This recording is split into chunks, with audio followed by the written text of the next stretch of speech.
రావి చెట్టు. రావి చెట్టుకు హిందూ మతంలో ఎంతో ప్రత్యేకమైన స్థానం కలిగి ఉంది. రావి చెట్టును పూజించడం శుభప్రదంగా కూడా మన పురాణాలు చెబుతూ ఉంటాయి.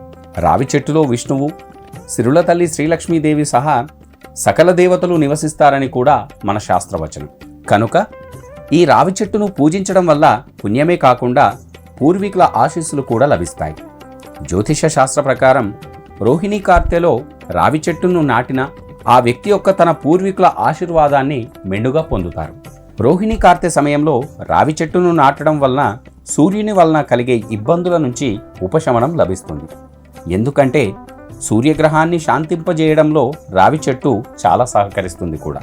ఈ చెట్టును నాటడం ద్వారా జాతకంలో ఆ సూర్యుని ప్రతికూల ప్రభావాల నుంచి బయటపడతారు భక్తులందరూ కూడా.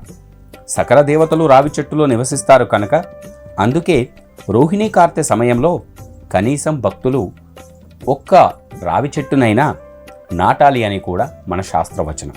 ఒక రావి చెట్టు నాటడం వల్ల దేవతలందరూ కూడా సంతోషిస్తారు, వారి అనుగ్రహాన్ని కూడా కురిపిస్తారు మనపైన.